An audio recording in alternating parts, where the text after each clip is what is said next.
বিএনপির আহ্বায়ক কমিটির সংগ্রামী সদস্য জনাব শওকতুল্লাহ চৌধুরী সাহেবকে আমি প্রধান বক্তার বক্তব্য রাখার জন্য বিনয়ের সাথে অনুরোধ জানাচ্ছি। আউযু বিল্লাহি মিনাশ শাইতানির রাজিম। বিসমিল্লাহির রহমানির রহিম।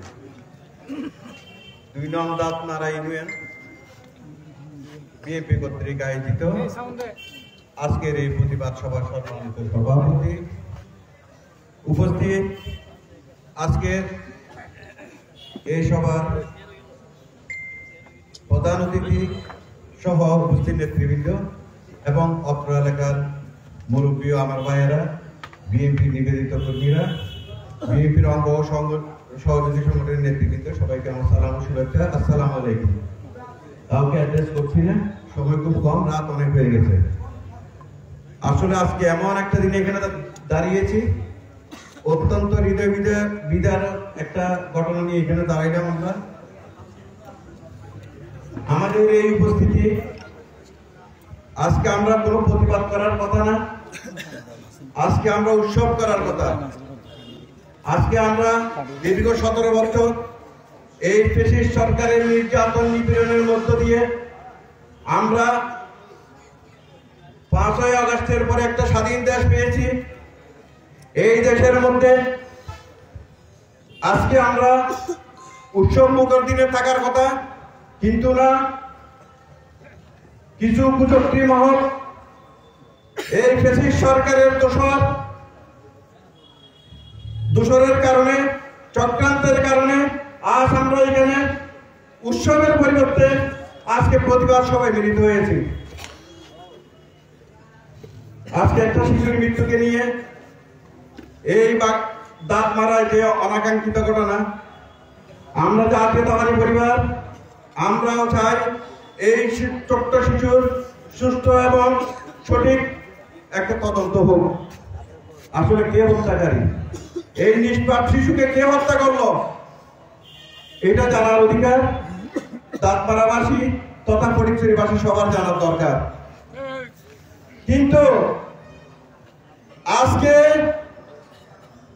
এই একটা অনাকাঙ্ক্ষিত মৃত্যুকে উদ্দেশ্য করে আজকে আমরা যারা এই স্বৈরাচারের বিরুদ্ধে দীর্ঘ 17 বছর আন্দোলন সংগ্রাম করে জেল জুলুম অত্যাচার সহ্য করে আজ আমরা একটা সুসময়ে এসেছি, একটা কুচক্রী মহলের মাধ্যমে আজকে এই প্রশাসনকে ব্যবহার করে আজকে এই আমাদের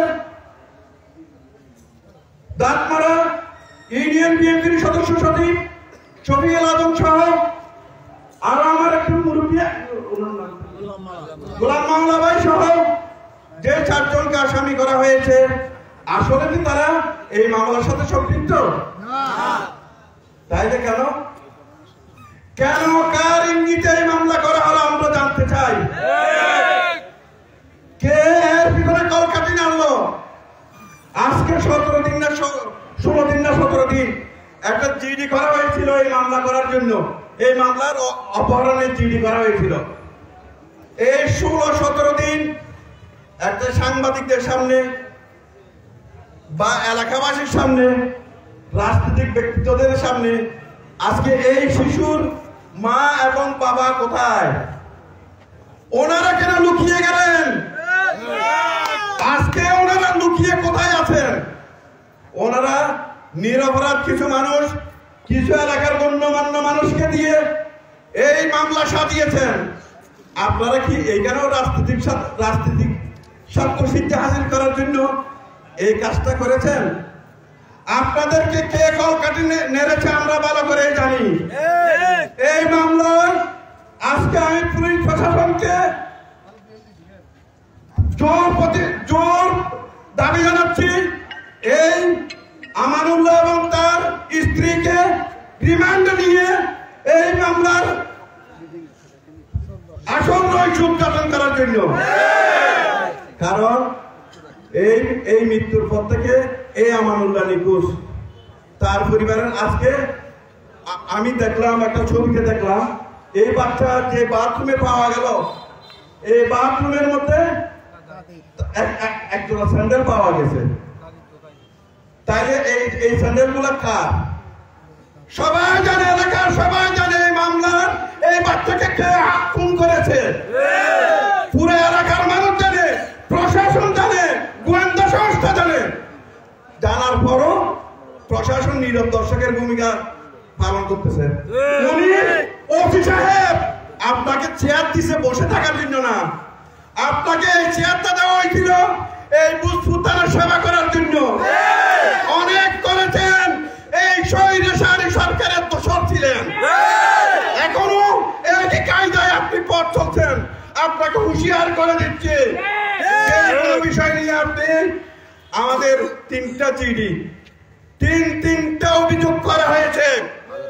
আমাদের এক নম্বর বালুটিলা হাবিব আমাদের বিএনপির জয়েন্ট সেক্রেটারি, ওনার প্রতিষ্ঠানে হুমকি দেওয়া হলো, একটা দোকানের চুরি ভিডিও ফুটেজ পর্যন্ত আপনাকে দেওয়া হলো।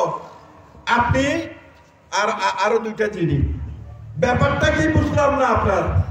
আপনি এগুলো তদন্ত করতে ভয় পান কেন? কেন রে বাবা? আপনার সাথে কিসে কাদের এত ধরন অহরণ? এই ইউবা ট্যাবলেট বিহারি আপনার সাথে সরাসরি সংযুক্ত। ক্রিমিনালরা আপনার ওখানে এন্ট্রেন্স পায়, কিন্তু যারা আসল মানুষ, যারা অত্যাচারিত, তাদের এই ইনকোয়ারির বার কি আপনি নিছেন? আপনি একটা বারের জন্য কি আপনার তদন্ত সংস্থা পাঠাইছেন? এই যে অভিযোগের কোন সত্যতা যাচাই করেছেন? তাহলে কিসের জন্য আপনি যদি না পারেন সশর মানে এখান থেকে বিদায় নেন। আমরাও উপযুক্ত জবাব দিতে জানি, সঠিক সময়ে সবকিছু দেওয়া হবে। আপনি নীরব থেকে কাউকে কোনো জবাব দিতে না করে আজকে একটা চৌধুরী পরিবারের স্বনামধন্য ব্যক্তি, এই দাঁতমারা ইউনিয়ন বিএনপির সদস্য সচিব শফিউল আজমকে আপনি আসামি অন্তর্ভুক্ত করেছেন। আপনি কাকে জানিয়ে করেছেন? আপনি পাইছেনটা কি? আপনাকে 72 ঘন্টা সময় দেওয়া হচ্ছে। 72 ঘন্টার মধ্যে যদি আপনি এর সুস্থ তদন্ত না করেন,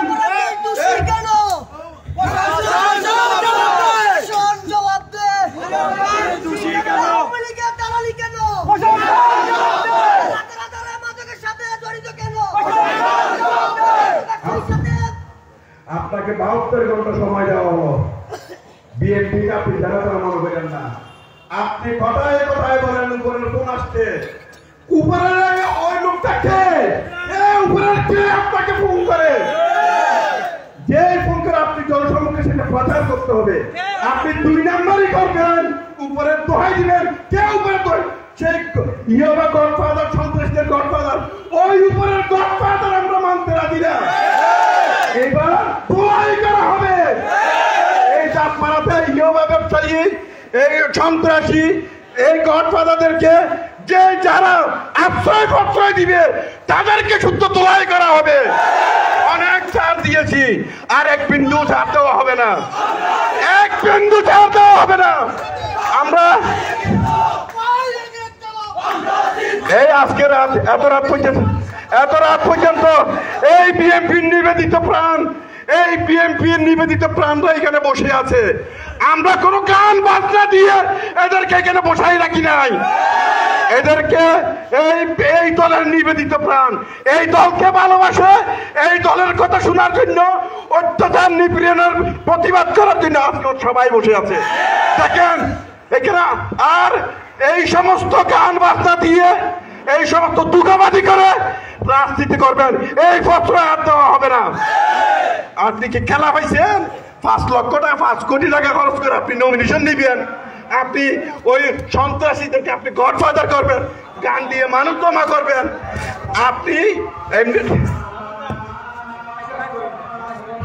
আপনি সঠিক পথে আসেন, সঠিক রাজনীতি করেন। এই সমস্ত পাল্টাবাদী ট্যাবলেট বিক্রি করার মতো ওই সমস্ত বক্তব্য দিয়ে পরিচয় মানুষদেরকে ক্ষান্ত করতে পারবেন না। আপনার পাল্টাবাদী সব মানুষ জানে আপনি কোন সময় কি করতে পারেন। আমরা ট্যাবলেট বিহারের মতো ওই সমস্ত বক্তব্য দিয়ে মাঠ গরম করতে চাই না।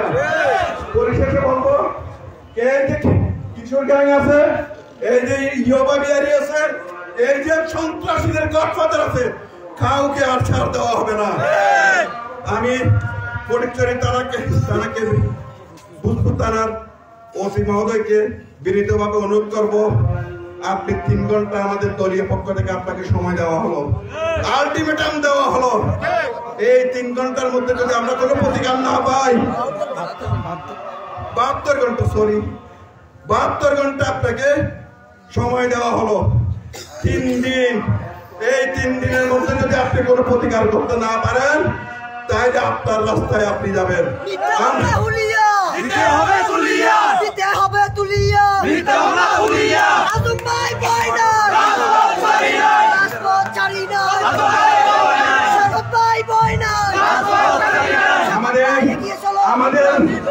আমাদের কর্মীদেরকে যে এই সমস্ত মামলায় আসামি করা হয়েছে, আপনাকে আমরা স্পষ্ট মেসেজ দিতে চাই, এই সমস্ত মিথ্যা মামলা যদি আপনি প্রত্যাহার না করেন, এই শিশু হত্যার যদি আপনি 3 দিনের মধ্যে যদি 72 ঘন্টার মধ্যে যদি এর প্রতিকার না দেন, এই হেয়াহো থেকে এই নাবির হাট পর্যন্ত পুরো রাস্তা আমরা ব্লক করে দিব।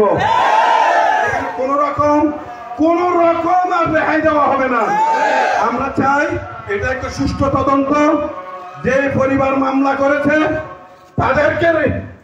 তাদেরকে জিজ্ঞাসাবাদ করে হোক। পরিশেষে এই একটা সুনামধন্য চৌধুরী পরিবারের শফিউল আজম চৌধুরী, এক নামে সবাই জানে, সবাই চিনে।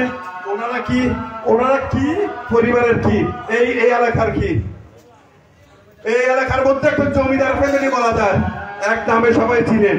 আপনি ওসি সাহেব, আপনি মামলা নিয়ে নিলেন, যাচাই করলেন না, বাছাই করলেন না, মামলা গেল। কেন? অন্য কেউ গেলে তো আপনি এত সহজে মামলাগুলো নেন না। সুতরাং আপনাকেও আমরা সতর্ক করে দিচ্ছি, সঠিক পথে আসুন। আমরা এই অনেক অত্যাচার সহ্য করেছি, এই মুহূর্তে আমরা আর কোনো অত্যাচার সহ্য করতে চাই না। সুতরাং আপনি একটু সুষ্ঠু তদন্তের মাধ্যমে এর একটা বিহিত করবেন। এবং যারা, আমি একটা কথা সুস্পষ্টভাবে ঘোষণা করতে চাই, এখানে আমাদের সাংবাদিক ভাইরা লাইভে আছেন। আমি আজকে সাংবাদিক মুসা ভাই, ওনার কাছে তথ্য আছে, আমাদের অ্যাডভোকেট ইউসুফ আলম মাসুদ সাহেব যথোপযুক্ত আইনি ব্যাখ্যার মাধ্যমে, আমাদের সাংবাদিক মুসা ভাই সাংবাদিকতার মাধ্যমে, তথ্যের মাধ্যমে আপনার গোয়েন্দা তথ্য আছে এখানে কে এই হত্যাকারী, আসল হত্যাকারী। আপনি অধীরেই চিহ্নিত করে তাদেরকে আইনের আওতায় আনেন। আমি অনেক রাত হয়ে গেছে আমাদের, যাই হোক আমি অনেক রাত করে ফেলছি, আপনাদের কাছে ক্ষমা চাই। অনেক কথা বলতে গিয়ে অনেক কিছু বলে ফেললাম আবেগের বশবর্তী হয়ে। আমি আপনাদেরকে অনেক রাত পর্যন্ত কষ্ট দিছি, এই জন্য দুঃখ প্রকাশ করছি। অচিরেই সবাই এক থাকবো, দলের অটুট থাকবো, এক থেকে সামনের একটা নির্বাচন, কঠিন একটা নির্বাচন ধানের শীষকে জয়ী করার জন্য যা যা করণীয় আমরা এক থেকে ঐক্য থেকে আমরা করবো ইনশাআল্লাহ। সবাইকে আগামী দিনে আপনাদেরকে সবাইকে সালাম ও শুভেচ্ছা জানিয়ে আমি আমার বক্তব্য শেষ করছি। আসসালামু আলাইকুম।